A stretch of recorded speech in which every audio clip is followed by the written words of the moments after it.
Hai murid-murid, jom kita mulakan pelajaran kita pada hari ini. Unit 19, tema 7, pertanian dan penternakan. Objektif pembelajaran kita pada hari ini ialah cikgu berharap murid-murid dapat memahami, mengenal pasti dan menggunakan ayat perintah.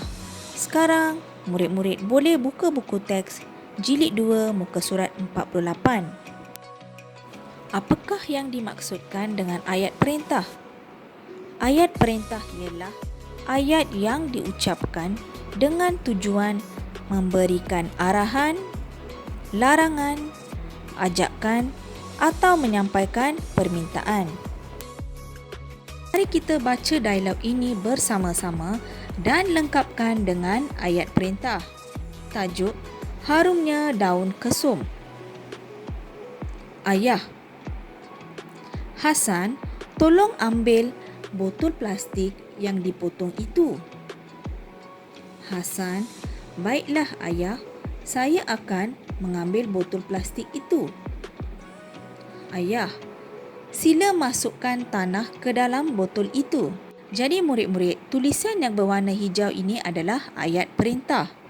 Hasan: Baiklah ayah, botol itu akan ditanam pokok apa? Ayah: Harap kamu dapat menanam pokok kesum di dalam botol itu. Hasan: Baiklah ayah, selepas itu apakah yang perlu saya buat?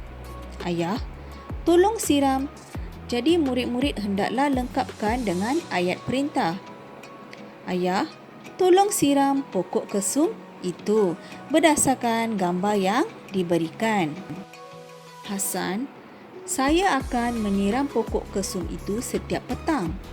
Ayah, ayat perintah di sini ialah harap kamu petik daun kesum itu. Jadi jawapan adalah berdasarkan gambar. Dan gambar terakhir, baiklah ayah, saya akan memetik daun kesum itu. Jadi ayat perintah ayah Hasan di sini ialah tolong berikan daun kesum itu kepada jiran kita. Hasan: Baiklah ayah, saya akan memberikan daun kesum itu kepada jiran. Murid-murid, sekarang cikgu hendak kamu buat latihan di dalam buku aktiviti jilid 2 muka surat 51 dan 52. Sekarang mari kita buat latihan ini bersama-sama. Muka surat 51, tajuk Mari tanam pokok kari. Arahan: padankan gambar dengan ayat perintah yang sesuai, kemudian bina ayat. Jadi murid-murid perlulah padankan gambar dengan ayat perintah yang sesuai. Gambar nombor 1, ayat perintahnya ialah harap kamu bersihkan kawasan itu. Gambar nombor 2 pula, tolong tanam pokok kari itu. Gambar yang ketiga, ayat perintah ialah sila bubuh baja pada pokok kari itu. Jadi murid-murid padankan gambar dengan ayat perintah yang telah dibina tadi. Gambar yang keempat, jangan petik daun kari itu. Baiklah, sekarang latihan muka surat 52 pula, arahan bina ayat perintah berpandukan gambar. Tajuk daun kari, zatkan masakan. Mari kita baca dialog dan lengkapkan dengan ayat perintah yang betul.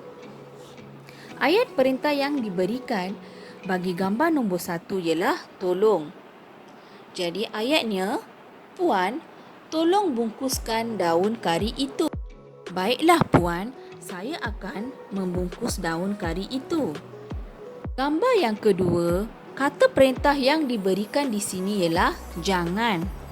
Jadi ayatnya, Liana, jangan hiris daun kari itu kecil-kecil. Baiklah emak, saya tidak akan menghiris daun kari ini kecil-kecil. Gambar yang ketiga pula, kata yang diberikan ialah harap.